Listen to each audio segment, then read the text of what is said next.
Para saudara dan saudari yang Tuhan cintai, selamat pagi dan selamat bertemu lagi dalam renungan harian edisi hari Sabtu sesudah pesta penampakan tanggal 9 Januari 2021. Mengawali hari yang baru ini, kita hendak mendengar dan merenungkan sabda Tuhan. Marilah sebelum kita mendengar dan merenungkan sabda Tuhan, kita berdoa. Dalam nama Bapa dan Putra dan Roh Kudus. Amin. Allah Bapa yang Maha Baik, gembirakanlah hati kami karena Engkau sudah sudi hidup bersama kami dalam diri Yesus Mesias. Semoga kami selalu menaati sabdanya dan meneladani cinta kasih-Nya. Bersabdalah ya Tuhan, kami siap untuk mendengarkan. Terpujilah Engkau Bapa, Putra dan Roh Kudus, kini dan sepanjang segala masa. Amin.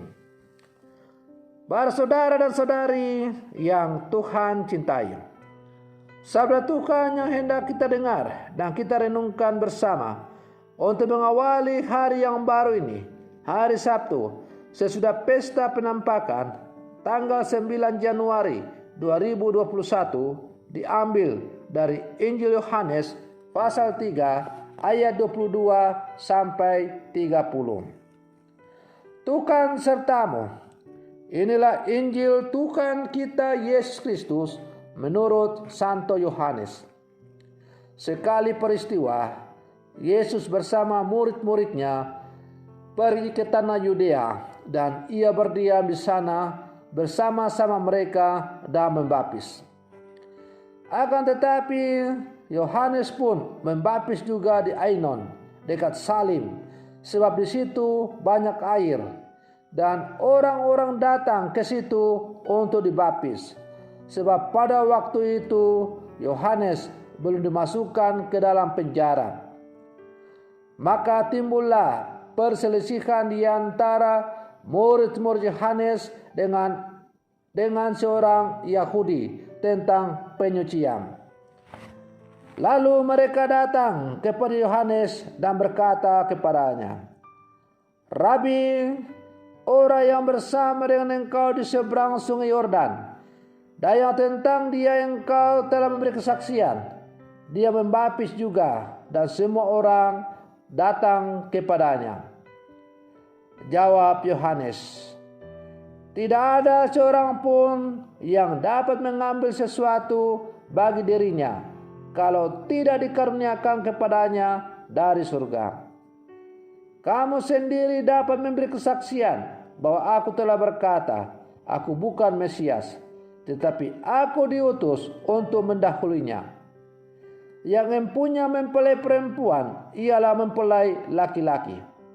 Tetapi sahabat mempelai laki-laki yang berdiri dekat dia dan yang mendengarkannya sangat bersukacita mendengar suara mempelai laki-laki itu. Itulah sukacitaku, dan sukacitaku itu penuh. Ia harus makin besar, tetapi aku harus makin kecil. Demikianlah Injil Tuhan. Para saudara dan saudari yang Tuhan cintai, hidup zaman ini ditandai dengan persaingan satu sama lain. Persaingan itu mencakup soal kecerdasan, kesuksesan, kecantikan, ataupun soal jabatan. Dalam setiap persaingan, semua pihak selalu ingin jadi pemenang. Dan terkadang untuk mencapai pemenang, tampil sebagai pemenang, orang mempergunakan berbagai macam cara, termasuk cara-cara yang tidak dikehendaki oleh alam. Namun, dalam setiap persaingan, orang kerap sukar untuk mengakui kualitas dan kelebihan pihak lain. Sikap seperti ini tidak tampak dalam diri Yohanes Pembaptis. Ia justru berkata demikian tentang Kristus. ia harus semakin besar, tetapi aku harus semakin kecil. Yohanes menunjukkan kepada kita tentang arti penting sikap rendah hati di hadapan Tuhan dan sesama. Kerendahan hati itu pula yang seharusnya selalu diminta dalam setiap doa-doa kita. Para saudara dan saudari yang Tuhan cintai, ketika Yesus tampil, Yohanes sama sekali tidak merasa tersaingi. Ia malah bersukacita karena tugasnya sebagai perintis Tuhan telah diselesaikannya dengan baik. Yesus harus semakin besar dan dia sebagai utusan untuk mendahului Sang Mesias harus semakin kecil. Sikap yang patut dicontoh oleh semua orang yang membawa Yesus dalam dirinya. Mewartakan Yesus berarti meninggikan dan mengedepankan dia, dan bukan mewartakan diri kita. Tidak ada tempat untuk keangkuhan di dalam diri seorang pewarta Yesus yang benar. Kalau dia berhasil, maka Yesuslah yang harus dipuji dan ditinggikan, dan bukan sang pewarta itu. Para saudara dan saudari yang Tuhan cintai, maka Yohanes Pembaptis mengajarkan kepada kita soal kerendahan hati dalam hidup kita sebagai orang-orang beriman.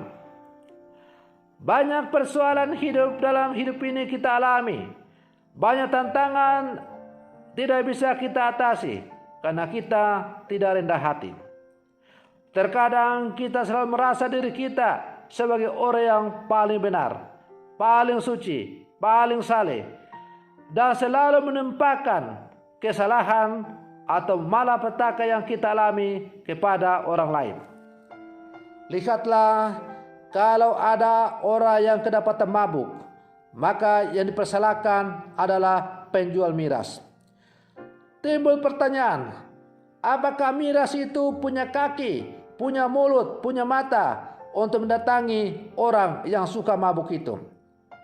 Orang mabuk itulah yang harus merefleksikan dirinya, mengapa ia menjadi orang mabuk.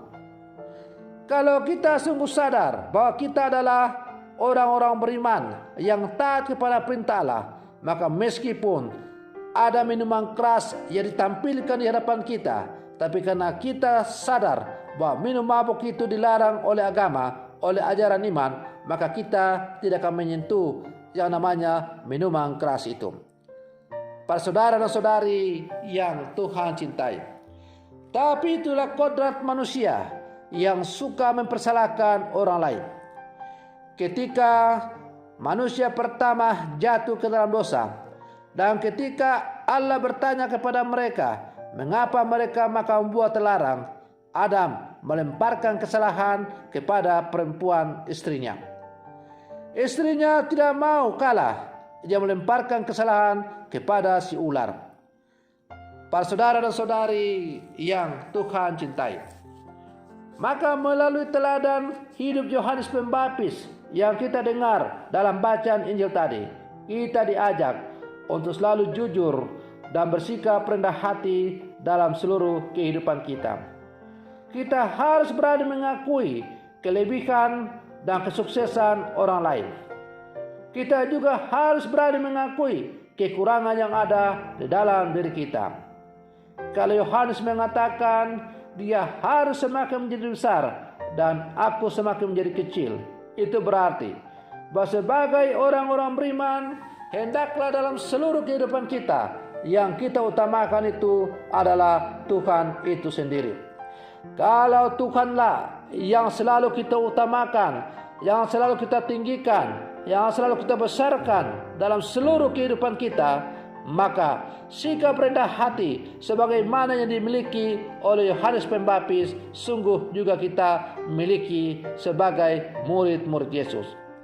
Kalau kita dipanggil dan dipilih oleh Yesus untuk menjadi murid-muridnya atau menjadi pewartanya, itu bukan berarti karena kehebatan kita, tetapi karena Tuhan menaruh belas kasihan kepada kita, sehingga Ia mau memakai kita untuk menjadi murid-muridnya.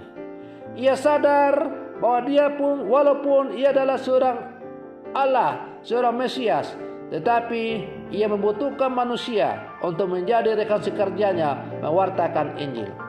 Karena itu kita perlu bersyukur dan berterima kasih, karena walaupun kita manusia yang hina, manusia yang kotor, manusia yang hidup dalam kegelapan, tetapi karena oleh belas kasih Allah, maka kita akhirnya dipanggil dan dipilih untuk menjadi murid-muridnya.